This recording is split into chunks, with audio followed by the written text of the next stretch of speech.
O cansaço extremo foi o sinal para Ana Amélia de que algo com a saúde dela não ia bem. Eu fui fazer uma eletroneuromiografia, aí deu que eu já estava com perda muscular em vários locais do membro superior e membro inferior. Aí ele já deu o diagnóstico de provável patologia do neurônio. A doença é conhecida como ELA, esclerose lateral amiotrófica, que acomete o sistema nervoso e causa fraqueza muscular progressiva. Primeiro eu usei muleta, depois eu usei o andador, depois passei para a cadeira. Aí já estava ficando muito desgastante e a necessidade do tratamento. Aí com isso eu precisei me aposentar. A ELA é doença rara e não tem cura. O tratamento tem o objetivo de retardar a evolução dos sintomas no paciente.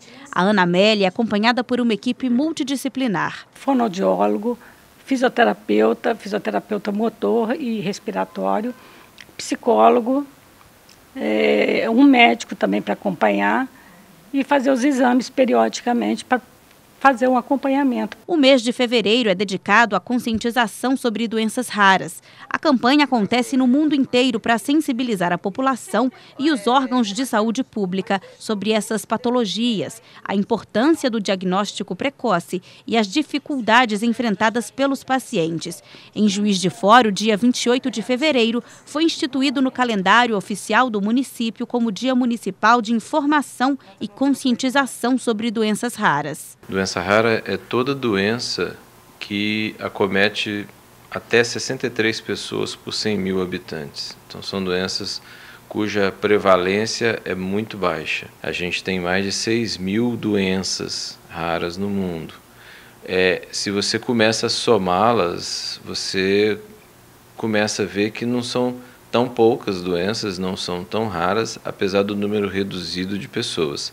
A conscientização facilita o diagnóstico, permite o tratamento daquelas cujo tratamento já foi estabelecido e também permite que os tratamentos que estão por vir sejam experimentados e efetivamente colocados para uso e benefício do paciente com doença rara. O neurologista explicou o que é a esclerose lateral amiotrófica. Uma doença, até então, tida como afetando o que a gente chama de motoneurônio ou neurônio motor. E em função disso a pessoa ela perde a capacidade de movimentação progressivamente com a atrofia dos membros, a atrofia muscular, perda da capacidade de deambular e na maioria dos casos com preservação da capacidade de raciocínio, de compreensão, mas tornando a pessoa limitada e dependente dos cuidados de terceiros. A Marília teve a sorte de conseguir o diagnóstico precoce e por isso começou o tratamento bem cedo. Apesar de não usar muletas nem cadeira de rodas, também sofre com a ELA. A Marília faz parte de um grupo raro dentro dos pacientes acometidos pela doença. Só 5% deles têm a evolução bem lenta do quadro. Eu não sou a cara comum da ELA, eu sou a cara incomum da ELA, né? Aquela que quase ninguém vê, porque as histórias são tão dolorosas, são tantas imagens de limitações, de respiradores e tantas outras coisas mais, os paradigmas que nós temos de comparação, o Stephen Hawking, que deixa um legado para a gente inquestionável com relação ao entendimento que vem ser a ela, né? Filmes como Teoria de Tudo e outros filmes. 2 anos e meio depois do diagnóstico, a Marília decidiu pela maternidade. Só que essa decisão acarretava no risco de ter um filho que também desenvolvesse a doença. Ao lado da família, do médico e do terapeuta, ela optou por adotar um embrião. A chance da gravidez dar certo era de 20%, mas tudo saiu conforme o planejado.